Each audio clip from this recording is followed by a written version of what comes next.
estamos con nuestro entrevistado. Yo le decía que vamos a conversar con Cristian Monkeberg para hablar entonces sobre todo lo que está sucediendo en el mundo político. ¿Cómo estás, Cristian? Hola Josefa, encantado. No había tenido la oportunidad de conversar con ustedes, así que feliz de esta entrevista y a lo que me digas. Oye, yo también soy fanático del rock, me encanta mucho. Me ¿Verdad? encanta la Ah, música en general, me qué encanta la bueno. música en general. Yo cuando fui más joven, digamos más joven, me tocó llevar adelante un emprendimiento que era ser DJ. Ah, mira, no sabía Sí, eso. pues, sí, sí, sí, sí, sí. Oye, Cristian, Así que y qué crees? ¿Qué tipo de música escuchará el presidente? ¿Escuchará rock o no? Así por Buena hacerle un pregunta, perfil, por hacerle un buena perfil. pregunta, buena pregunta. No lo sé, pero me huele que si escucha rock debe ser un rock más bien ochentero, ¿no? Y me huele rock latino, que, era, que fue los que estuvimos en los años 80 crecimos y en los años 90 con el rock latino que irrumpió con fuerza, que tenía una influencia fuerte de bandas como la de Police, el rock latino. Entonces, y anteriormente otras bandas más antiguas que todos conocemos, ¿no es cierto? Pero Police influyó muchísimo con fuerza en la banda o en las bandas rockeras que se empujaron y que se instalaron en Latinoamérica. Lo que sí sabemos es que parece que las dos derechas no están escuchando la misma música. Chile Vamos Eh, escucha una música distinta a la que escucha Republicano y el Partido Libertario, ¿no? o de hecho no escuchan música. Ah, mira, también puede ser. Sí, sí. A ver, mira, varias cosas que yo podemos conversar sobre eso. Cuando uno conforma una coalición, y aquí no la hay, lo que se busca es que exista coordinación mínima, colaboración, y esto se construye no automáticamente, esto no se decreta, esto requiere de un trabajo, de un esfuerzo, de conocerse, de complicidades, de errores y de aciertos, de copas de vino, y lo digo desde el punto de vista concreto, de amistad, de hablar, de sacar proyectos adelante, como ocurre en cualquier emprendimiento, en cualquier proyecto. Y esta coalición o esta colaboración, como se ha denominado, la que está acompañando al gobierno, está en ese proceso. Eh, pero tiene cosas raras. Una de ellas es que los nacional libertarios están y no están. Ellos se han autodenominado como oposición amigable. Y también tiene cosas extrañas de que eh, cada partido tiene su perfil y muchas veces eso se entiende poco o se acepta poco. Entonces, Renovación Nacional hace A, que es muy necesario, o la UDI hace A, que también puede ser muy necesario, y al republicano no le gusta, o republicano hace A y al resto no le gusta. Entonces, hay un proceso de convivencia muy necesario y yo creo que los gobiernos y particularmente el presidente de la República no solamente es jefe de Estado, sino que también es jefe de coalición y tiene que hacer todos los esfuerzos necesarios para que esto resulte y camine bien. Y por eso hace bien invitando, conversando y dialogando con los diferentes partidos para poder generar una mayor coordinación y un mayor espíritu de cuerpo, afecto societati, decimos los abogados, las ganas de hacer una sociedad. ¿Y qué le está dando gobernabilidad hoy día al gobierno? Porque lo que vemos entonces es que tenemos una figura como Quirós, que tal vez comete estos errores en la negociación, y tiene que salir una figura como Alvarado a recomponer las confianzas. ¿Qué está pasando ahí? Oye, yo creo que Quirós está haciendo un tremendo esfuerzo por sacar adelante la mega reforma. Y creo que lo va a lograr. Eh, no sé si sea el ministro Alvarado el llamado a resolver ese asunto. Eso es lo que se ha dicho en la prensa. Yo creo que es mucho autobombo. Yo que conozco el detalle, es el ministro Quiroga el que está trabajando a partir de un error no forzado, como diríamos en el tenis, que se produjo el fin de semana y de las disculpas que se han entregado y las explicaciones que se han dado de poderlo resolver de buena manera. Y está bien que así sea. Lo que pasa es que estos errores no se pueden seguir repitiendo. Y entiendo que el ministro Quiroga está haciendo un esfuerzo y desde el Senado se está haciendo un esfuerzo para que eso resulte, más allá de lo que se diga de quién salió a resolver los problemas. Y ojalá se llegue a buen puerto y sirva de aprendizaje, porque cuando uno logra sentarse en una mesa, logra conversar, cuando el Senado convoca a esa mesa, y esa mesa es bien recibida por todos los que se sentaron ahí, con todas las fuerzas políticas y en general por la comunidad, y lo ven como positivo, lo que hay que hacer es aprovechar esas instancias y que resulten. Y aquí resultó a medias por una oposición muy desordenada, muy desordenada, pero también por un error no forzado que se comete a partir del acuerdo que se llegó con los senadores del PP. Bueno, pero todo esto se va a ir eh, despejando en los próximos días. Ahora, sí hay una cosa muy concreta y en lo específico. El ministro Quirós mantuvo la propuesta de los senadores PPD y esa es la que está votando. Y por lo tanto, él está dando cumplimiento al compromiso, entendiendo que cometió un error y las disculpas que dio. Ahora, todo este proceso es dificultoso, es lento, es demoroso, y no puede volverse a repetir. Tiene que corregirse, porque los gobiernos requieren de coordinaciones finas y aquí lo que faltó fue precisamente eso. Mm. Pero nada que no se pueda corregir. Pero entonces, a tu juicio, Quirós no parece un obstáculo hoy día para la negociación que pueda tener el gobierno con la oposición. No, lo que pasa es que se hacen caricaturas, po. Eh, Evidentemente, Quiroga es una persona que no viene con la experiencia política que a lo mejor tienen otros. Y los códigos, porque cuando uno conversa entre futboleros, hay ciertos códigos. Cuando uno conversa entre emprendedores, hay ciertos códigos. Y así, cuando uno conversa entre académicos, hay ciertos códigos. Cuando uno conversa ¿Y entre Quirós políticos, hay ciertos entiende los códigos.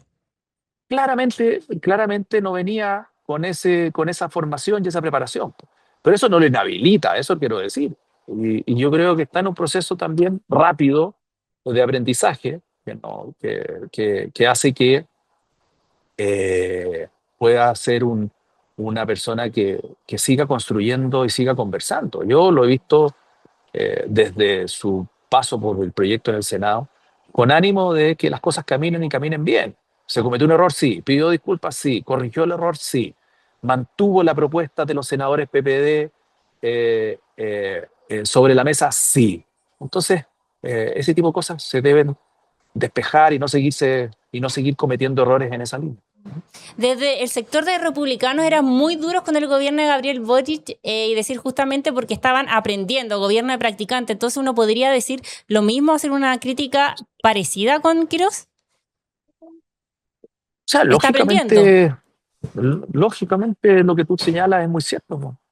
Y muchas veces cuando uno critica fuertemente a alguien, luego cuando te toca dirigir no puedes cometer esos mismos errores. Y aquí eso está pasando. Entonces eso es evidente, eso es evidente.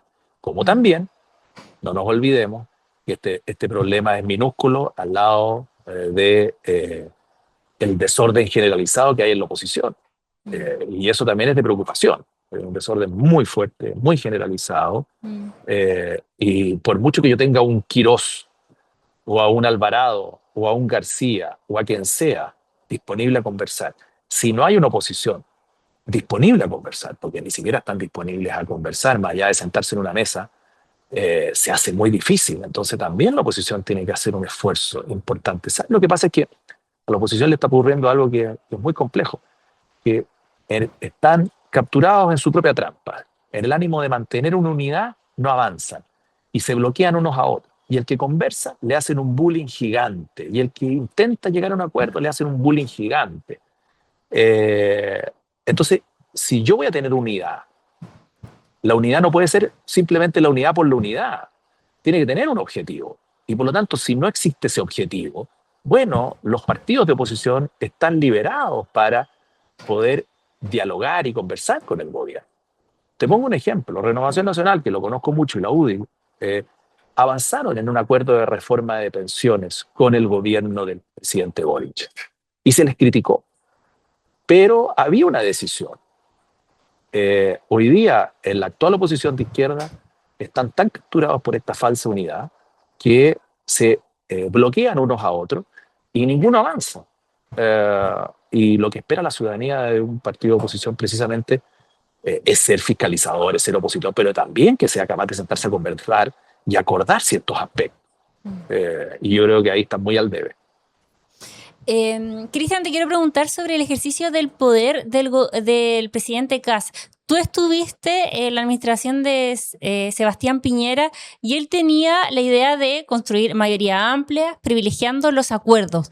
¿Cómo ves al actual presidente? ¿Lo ves en esa misma lógica o ves que el ejercicio del poder en su administración es de manera distinta? Yo creo que el presidente Kast es una persona muy distinta al presidente Kast candidato, y eso siempre ocurre, a quien ejerce el cargo de presidente de la República. Yo creo que hoy día a mí me tocó conocer mucho al presidente siendo diputado los dos, y por lo tanto coincidimos. Y yo creo que él tiene en su chip y en su ADN, sobre todo cuando uno llega a ser gobierno, él quiere llegar a acuerdos y construir bases de apoyo. Pero eso tiene que materializarse, tiene que concretarse. Y yo creo que eso ha sido una dificultad. Pero soy un convencido de que su interés y su predicamento es lograr ciertos apoyos y acuerdos que le permitan ir avanzando. Lo que pasa es que la gran diferencia con el presidente Piñera, es que hoy día el presidente Kast sí tiene una mayoría en el Congreso. Relativa, en el sentido que, o mínima, que falla por 1 o 2 votos y se acaba la mayoría, pero la tiene. Y eso es un tremendo activo. Y eso hay que trabajarlo. Porque cuando uno tiene mayoría, no quiere decir que las mayorías hacen van a hacer lo que el presidente diga. Hay que trabajarlos, hay que coordinarlos, hay que ordenarlos, hay que entusiasmarlos en este proyecto colectivo. Cosa que el presidente Piñera, nosotros no teníamos. Nosotros no teníamos mayoría en ninguna de las 2 cámaras. Entonces era mucho más difícil. Había que ponerse de acuerdo con la oposición. Aquí el desafío es está en un grado más bajo, en un escalón más bajo. Hay que coordinar al oficialismo. Y eso hay que hacerlo, y eso hay que trabajarlo, y entender que no todos piensan lo mismo, y que los partidos tienen diferencias, y esa diferencia es riqueza, ayuda a gobernar mejor. A mí me ha tocado conversar con ciertas personas del oficialismo que te dicen lo que tenemos que hacer es ser ordenados y que Chile Vamos desaparezca, porque ahí vamos a tener disciplina. Y hay otros que te dicen no, que el nacional libertario no puede estar en la oposición, tiene que estar adentro del gobierno. Todas son comentarios que no apuntan a lo correcto. Es valorar las diferencias, entender que existen, pero que están todos disponibles a sacar un proyecto común como es el proyecto de gobernar. El presidente Boric sufrió y padeció de esto. Y se hablaba del gobierno de las 2 almas. Y vaya que le costó asentar una administración más razonable, y lo logró más al final de su gobierno, más coordinada. Pero al principio se planteó el gobierno de 2 almas, que ese nombre ya lo grafica entero. Eran dos almas, 2 seres dentro de un mismo gobierno, lo que es muy complejo. Ahora hablábamos también de lo que está sucediendo en la derecha y con el crecimiento de republicanos y del Partido Nacional Libertario, algunos plantean que la derecha chilena se ha desplazado hacia posiciones más duras. ¿Hasta qué punto están en discusión los principios históricos de la centroderecha chilena con la irrupción entonces de libertarios y republicanos? Yo creo, ¿me escucha? Sí, perfecto. Ya. Yo creo que la derecha no ha cambiado en su estructura y en su ideología respecto de los últimos 40, 50, 60 años. La derecha siempre ha tenido diferentes vertientes. Unas son más fuertes y otras no. La derecha no es una. Hay raíces nacionalistas, hay raíces radicales, otras socialcristianas, otras más conservadores, otros liberales, y todos han confluido habitualmente en un sector que es la derecha. A la izquierda le pasa algo parecido. Y por lo tanto, a veces las manifestaciones son más fuertes de una versus otra. A nosotros nos tocó gobernar con el presidente Piñera, y la derecha que representaba Renovación Nacional era la que estaba más fuerte, más latente, ¿no es cierto? Hoy día hay una derecha con un estilo distinto, más conservadora, uno podrá decir, más de extremo, dicen otros, pero eso no quiere decir que el resto haya desaparecido. Al revés, existen y están vivitos y coleando. Y vaya que son muy necesarios, porque no hay una sola mirada. Yo no soy republicano no porque sea militante de Renovación Nacional, sino porque efectivamente yo creo que Renovación Nacional es mi proyecto, es mi casa política y es ahí donde debo estar. Pero eso no significa que ningunee a los republicanos. También ellos tienen su valor, tienen sus propuestas, tienen sus planteamientos y no compartiremos todo, pero es valioso el poder convivir y generar un proyecto político conjunto. Y ese es el desafío. Cristian, para ir cerrando, ¿qué tan relevante es lo que pueda suceder mañana para el gobierno en el Senado? ¿Sería el primer gran triunfo político que tendría la administración de Kast? Yo creo que dos cosas. Primero, sí, es un gran triunfo.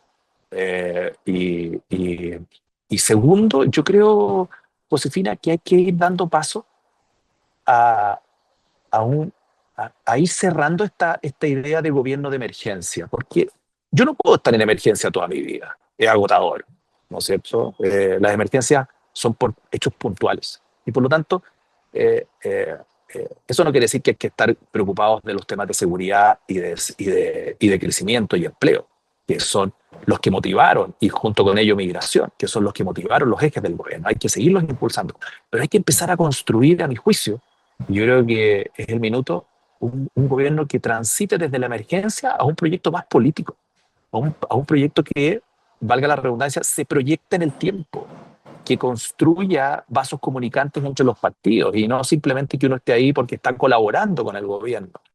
Y que tenga un proyecto político social de proyección hacia adelante, de extensión hacia adelante en el tiempo, y que legítimamente aspire a gobernar no solamente un periodo, quizás dos. Bueno, ese yo creo que es el desafío gigante que hay que empezar a construir.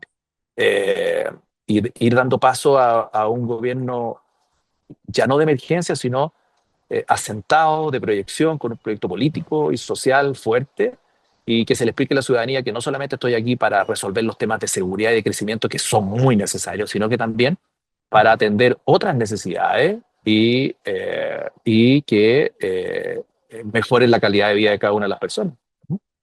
Perfecto, muchas gracias, Cristian, que esté muy bien y vamos a seguir pendientes de lo que sucede entonces en la derecha y con el gobierno, obviamente. Que esté muy bien, chao, chao. Gracias, chao.